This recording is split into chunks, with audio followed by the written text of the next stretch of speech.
I am Ferdinand Marcos, and I am the President of the Republic of the Philippines.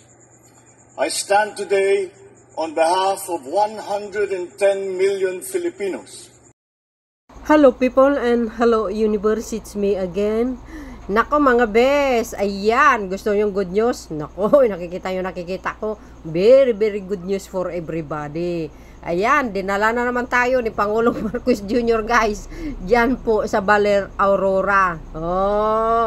Na magay na naman ng mga tulong sa ating mga magsasaka, mga fisher folk, at saka lahat ng beneficiary ng tupad, lahat na mga bes, hindi lang isang lugar, maraming lugar po yan sa buong Baler. Ayan, nakikita yung mga traktor na yan. Ay, nako, talagang nagpapasalamat ang mga magsasaka kay Pangulong Marcos Jr. for the first time. Sabi nga ng isang opisyalis, yan si congressman, yung naka-red, correct me if I'm wrong, si Rico Angara, no? For the first time guys, isang pangulo na bumisita, at saka pangarap niya pala yan na mapuntahan sila ng isang pangulo. Naku, natupad yung pangarap niya. Alam niyo mga kababayan, maiba tayo. Sa kasaysayan ng Aurora in 1979, malaki po guys ang konektado nito kay Pangulong Marcos Sr. Kasi po siya ang naghiwalay, no, sa Aurora, no, na executive number 7. Kaya nagiging independent ang Aurora, mga kababayan. Tama ba ako? Nagtatanong ako sa sarili ko mga best. Correct me if I'm wrong, okay? Si Senator Angara ang mag-explain sa inyo. So, but anyway guys, congratulations sa ating mga kababayan dyan sa Baler, Aurora, at saka mga karatig bayan. Maraming LGUs ang pumunta. Napakaswerte itong mga ito, no? Talagang nakafocus si Pangulong Marcos Jr. sa mga magsasaka. Yun guys, ang isa number 1 na priority niya, yun ang naumpisa ng ama niya, aba natural, 'di ba? Bubuhayin niya. Kasi maganda talaga mamuno si dating Pangulong Marcos Sr. Lalo na yung anak, baka higitan yata mga besa sa ating mga farmers. Nako, shout out sa inyo.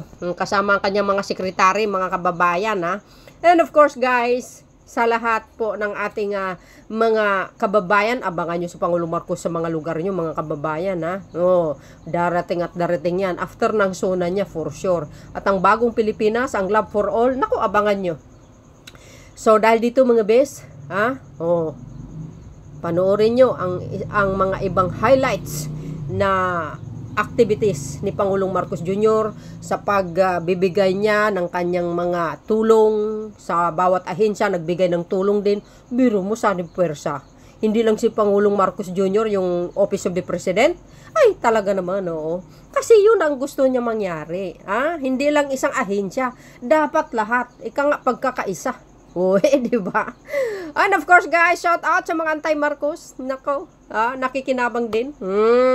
So ito na guys, panoorin natin ito ng kabuuan. Okay, see you again guys sa next video natin. Upload natin ang lahat ng mga gandang programa ng Marcos Administration. Proyekto man yan, o assistant naman yan, o dilubyo sa tulong nila. Ayan, i-update natin. Ang lahat na maninira sa Pangulo, i-debunk natin yan, mga bes, Simple, pero kailangan natin putulin ang mga naninira sa ating mahal na Pangulo. Ay, wow, cheeky pa more. So, panoorin natin ito, mga kababayan, okay?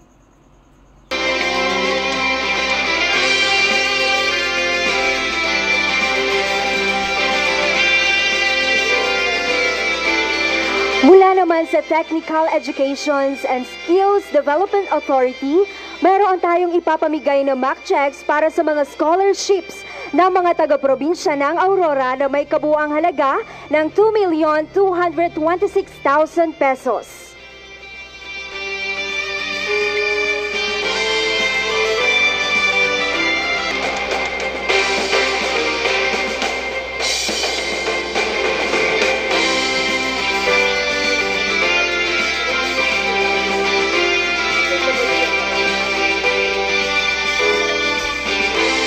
Ang Department of Social Welfare and Development ay mamamahagi ng kabuuang halaga ng 100 million pesos para sa mga benepisyaryo ng AKAP sa probinsya ng Aurora.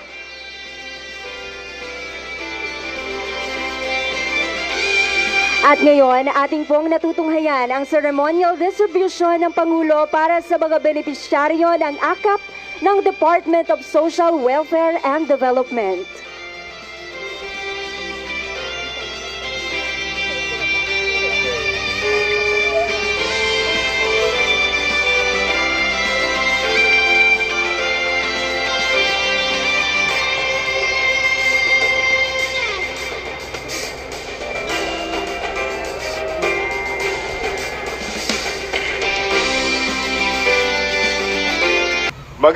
Magandang umaga po aking mga kababayan dito po sa bayan ng Baler at mga taga San Luis. At doon na rin po sa ating mga nakikinig na simultaneous na narinig po nila tayo ngayon mula sa bayan ng Dingalan, mula sa bayan ng Maria Aurora, mula sa bayan ng Dipakulaw. Aking mga kababayan, nung ito ay hindi pa nangyayari, ito pa lamang ay aking isang pangarap na sana balang araw may isang Pangulo ng Republika na pupunta sa ating lalawigan. Nagkaroon ako ng pagkakataon na sumama sa Davao Oriental, Tawi-Tawi, Tagum City at nakita ko ang kagalingan at kasipagan ng taong ito. Parang local official ang ginagawa po niya at napakaganda. Sapagkat dito po sa lalawigan ng Aurora, sabi ko nga po sa inyo, pangarap ko lang noon, dahil hindi kaya ng local government officials. Ngayong araw ito, 10,000 farmers at fisher folks at mga pamilya, ilan lamang yan, natutulungan niya. Kaya't aking mga kalalawigan sa lahat ng bayan na aking binanggit at naririto ngayon, palakpakan po natin na napakalakas, President Ferdinand Bongbong Marcos Jr.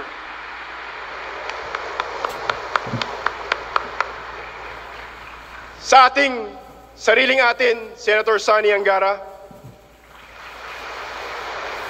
sa lahat ng opisyales, paumanhin, Mr. President, binanggit ko na po sila isa-isa dahil this is a once-in-a-lifetime opportunity.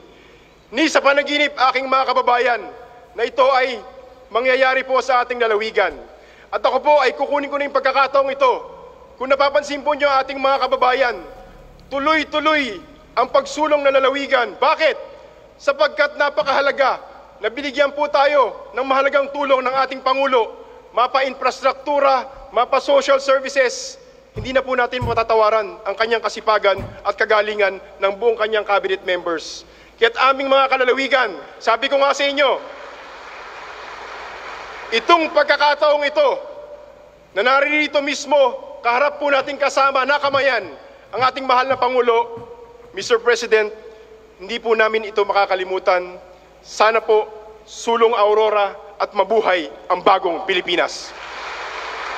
Maraming salamat po, Representative Angara. Thank you. Makasaysayan po itong araw na ito. Hindi araw-araw na binibisita tayo ng pinaka-busy, dinamikong tao sa buong Pilipinas. Kaya maswerte at hindi natin makakalimutan ng lahat ng taga-Aurora ang araw na ito. Thank you, Mr. President. At hindi lang mag-isa si Mr. President. Kasama po niya ang tatlo sa pinaka-mahusay, pinaka-magaling, pinaka-matikas na kanyang miyembro ng kanyang kabinete. Ang isa nating parang kuya na inampun ako nung ako'y nag-aaral po sa United Kingdom, Secretary Anton Lagdameo.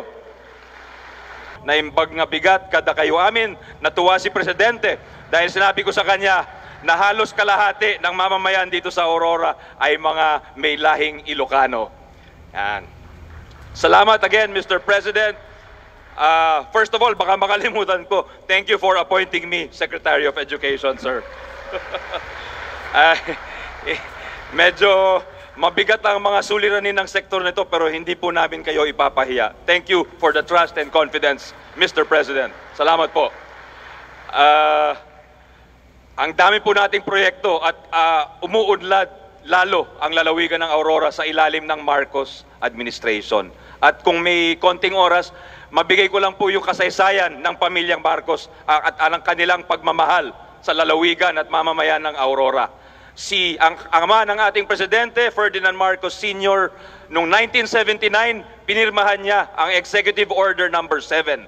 At mula sa sub-province ng Province of Quezon, ang Aurora na dating sub-province ay naging independent province. Kaya utang na loob natin sa mga Marcos na pinanak at isinilang ang Aurora Province. At ang aking ama ay nanilbihan sa ilalim ng First Marcos Administration bilang presidente ng Pamantasan o Universidad ng Pilipinas. At ang anak naman ng ating mahal na Pangulo ay baka hindi nyo alam, madalas po dito nagsa-surfing at nagsa-skateboarding. Siya po ay Pangulo ng Skateboarding and Surfing Association of the Philippines. So, ako nga, hindi ko pa napupuntahan yung ating skate park. Si Vinnie Marcos, mga 2 beses nakapunta na hudan. Thank you for the love, Mr. President. At isa-isahin ko po, yung airport po natin, meron tayong bagong terminal, meron tayong bagong runway. Hopefully, pagbaba ni Presidente Marcos sa 2028, na kompleto na ho yun. Dadagsa ang mga turista at darating ang mga hanap buhay nang dahil sa pag-unlad na pagdala ni Pangulong Marcos. Itong building na ito, na kompleto last year, in-inaugurate po natin sa ilalim ng Marcos administration. Yung building sa tapat po ay isang branch ng National Museum. Ma-inaugurate natin kung hindi sa Disyembre, baka sa first quarter of next year, Mr. President. Again, thank you to your administration. Yung magkakaroon tayo, nandito may taga-Kasiguran, taga-Dicadi ba ho dito? Taga-Dicadi area. Ayan, isa lang pong nakita kong kamay. Pero si Mayor Roy Soriano, si Mayor Torres, nandiyan dyan. So alam nila, magkakaroon tayo ng first ASCOT branch sa Dicadi area sa ilalim ng Marcos administration. Yan po ang state college namin, Mr. President, Aurora State College of Technology. The branch is in Balete, and there is no branch in the northern 3 towns. So this branch will serve and deliver quality education at affordable cost to Aurorans living in the northern 3 towns. And they are primarily Ilocano. You will be happy to hear, Mr. President. So lahat po yan, hindi ordinaryong proyekto lang ho yan. Yan ay malakihang proyekto at binigyan po ng oras, binigyan po ng resources ng ating mahal na Pangulo. Hindi natin magagawa yan kundi sa ilalim ng kanyang administrasyon. Thank you very much, Mr. President. Sana masusundan pa ho yan. But thank you again, Mr. President. Lubos na pasasalamat ang buong lalawigan ng Aurora dahil sa inyong pagdalo. Thank you very much. Mabuhay po kayo. Ladies and gentlemen, let us welcome the President of the Republic of the Philippines, His Excellency Ferdinand R. Marcos. Kaibigan, ladies and gentlemen, magandang umaga po sa inyo lahat. Ken na kayo nga tigamyanan, nga ayatek nga kailyak, na imbag nga bigat yung amin. Sa bawat umaga dito sa Aurora, bumubungad po ang araw sa kagandahan ng ating mga bukid at dagat. Mga obra ng ating may kapal na siyang namang nilinag na ating mga magsasaka at mangingisda. Subalit, ang haring araw na nagpapayabong sa ating mga pananim, ay siya rin ang nagdala ng matinding pagsubok sa ating kamakailan lamang. Matinding init ang dinanas ninyo dahil sa El Nino na nagdulot ng malaking pinsala sa maraming lugar dito po sa Region 3. At ikinasira ang mga pananim na umabot sa mahigit 360 milyong piso ang nawala sa hanap buhay ng inyong mga magsasaka at ang ating mga mangingisda. At hindi pa man humupa ang dalang hirap ng El Nino, nagkaroon naman tayo ng mga engkwentro sa pagitan ng hukbong sandatahan ng Pilipinas at ang mga grupo na Dipakulao at Maria Aurora. At ang mga insidenteng ito ay nakakaapekto sa higit 3,600 pamilya sa 14 na barangay sa nasabing lugar. Bilang tugon, ang DSWD Region 3 at ang mga lokal na pamahalaan ay nagbibigay ng relief assistance na nagkakahalaga ng 1,200,000 piso sa mga apektadong pamilya at individual. Kaya po kami nagpunta rito ngayon ay upang magbigay ng kaunting tulong sa ating mga magsasaka, mangingisda at ang kanilang mga pamilya na labis na naapektuhan ng mga nagdaang tuyot. Bilang pambungad, masaya ko pong ibinabalita sa inyo na magbibigay ang ating tanggapan, ang Office of the President, ng tigsa 10,000 piso para sa bawat benepisyarong magsasaka, mangingisda at mga pamilya na naapektuhan ng krisis. Ang kabuuhang halaga ng 10 milyong piso para sa 1,000 benepisyaryo ay ipapamahagi natin sa tulong ng inyong pamahalaang panlalawigan. Sa pangunguna ng DSWD, namamahagi din po tayo ng tigsa 10,000 piso para sa 10,000 benepisyaryo sa ilalim ng AKAP program. Ang pamahalaang lokal ng lalawigan ng Aurora naman ay mamamahagi din ng tigli 5 kilong bigas para sa lahat ng dumalo sa araw na ito, kayong pong lahat na nandito ngayon. Ngunit po, hindi natatapos dyan ang tulong na dala namin sa inyo. Sa pangunguna ng ating kagawaran ng agrikultura, magbibigay tayo ng ilang unit na traktor, multitiller cultivator, pump, engine set, hammer mill, kasaba granulator, at ilang pang kagamitang pansaka. Mamamahagi din tayo ng mga fertilizer discount voucher, rice farmers financial assistance voucher, at fuel assistance card sa ating mga magsasaka. Isang animal quarantine facility na nagkakahalaga ng 10 milyong piso rin ay ipagkakaloob natin ngayon sa inyong lokal na pamahalaan. Maglalaan din po tayo ng pondo na nagkakahalaga ng 25 milyong piso na pautang para sa ating mga mangingisda at magsasaka.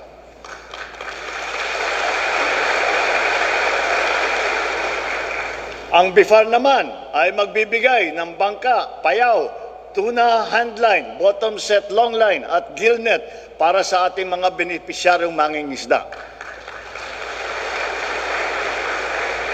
At upang maging maayos ang pagbili ng inyong nahuling isda, magbibigay din tayo ng fish vending equipment na nagkakahalaga ng 75,000 piso. Hindi po magpapahuli ang DOLE na magbibigay ng halos 400,000 piso para sa ating mga benepisyaryo ng Integrated Livelihood Program.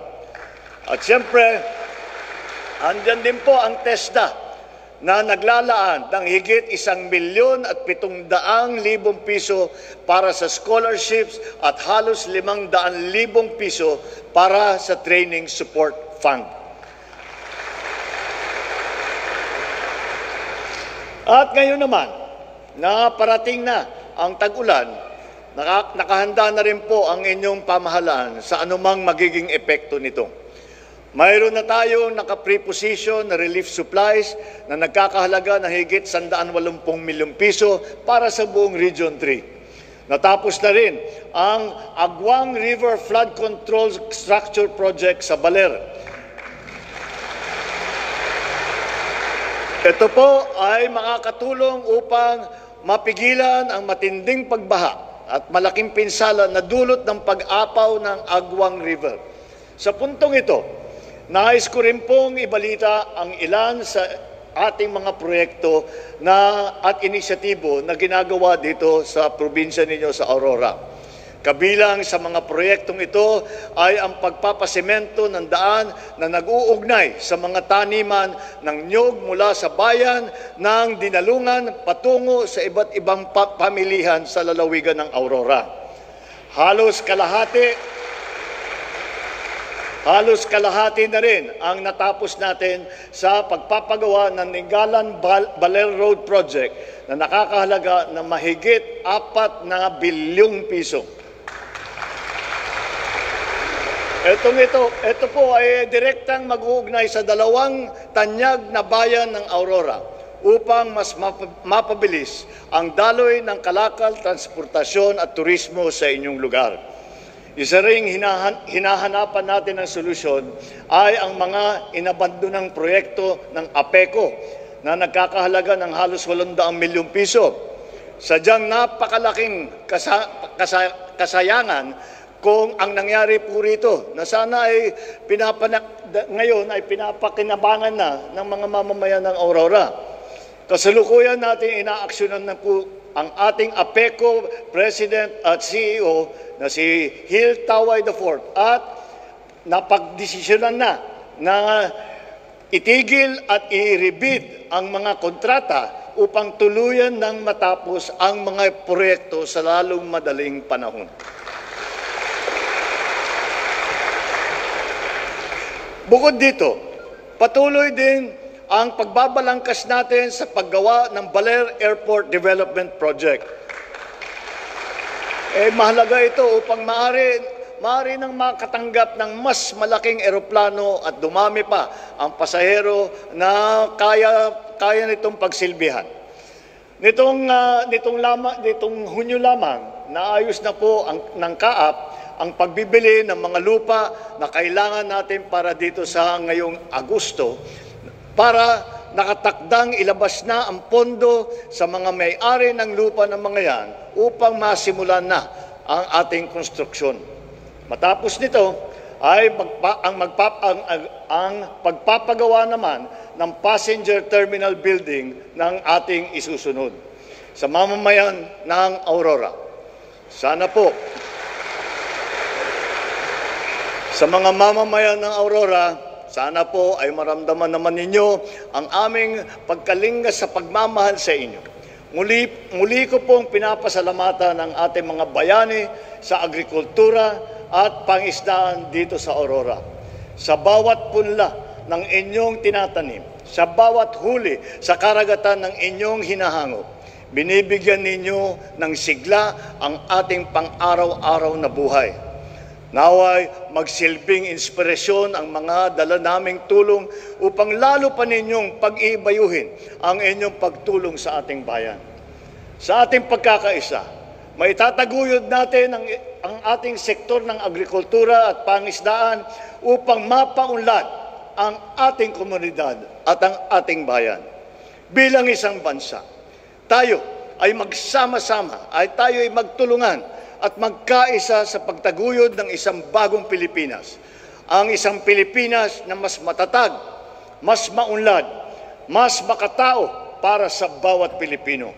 Mabuhay kayong lahat, mabuhay ang mangingisda ng Aurora, mabuhay ang ating mga magsasaka ng Aurora, mabuhay po kayong lahat. Marami pong salamat at magandang umaga po sa inyo lahat. Diyos tiyertina kada kayo amin. Sa puntong ito, inaanyayahan po natin ang ating mahal na Pangulo na manatili sa entablado at pangunahan ang pamamahagi ng Presidential Assistance para sa ating mga magsasaka at mangingisda mula sa probinsya ng Aurora na labis na naapektuhan ng El Nino.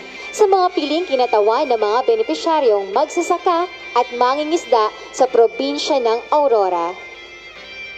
Pepito Malyari Buban mula sa Dinalungan, Aurora.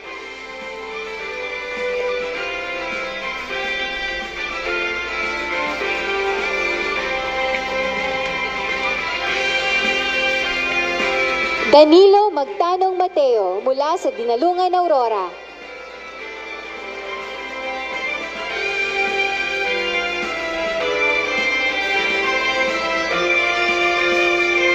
Pepito Ignacio Ayes mula sa Dinalungan, Aurora.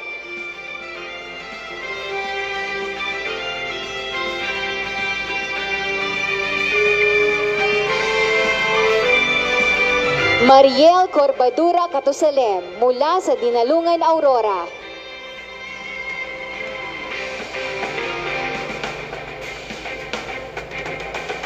Ray Agustin Nagtalon mula sa Dilasag, Aurora.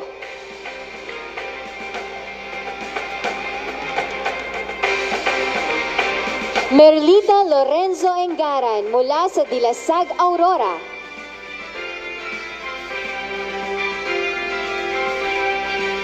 At si Erickson Padilla Subang mula sa Dilasag, Aurora.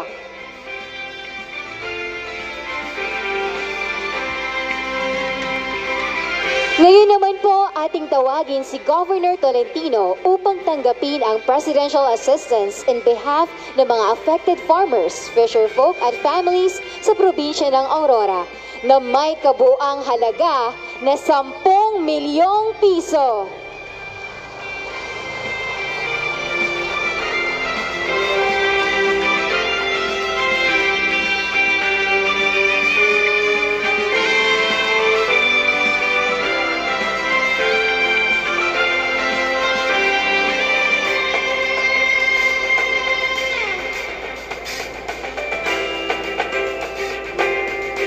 Maraming salamat po.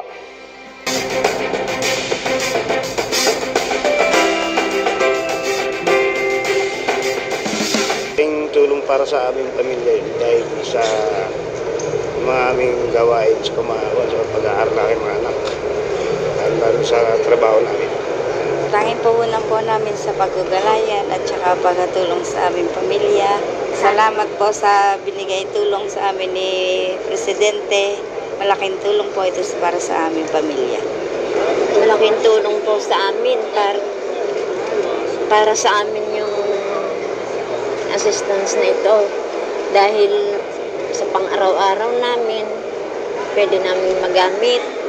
Maraming salamat po sa ating Pangulong BBM sa napakalaking tulong na ibibigay niyo sa amin. Napakalaking bagay nung itong assistant ngayong araw ni PBBM dahil kami mga fisher po at mga magsasaka ay nagpapasalamat po gawa nung naabutan niya kami ng ganitong tulong. Magpapasalamat po kay PBBM gawa napansin po niya kami mga mangingisda at mga magsasaka dahil kahit mahirap ang buhay namin andito pa rin siya para sumuporta sa amin mga mangingisda at mga magsasaka po.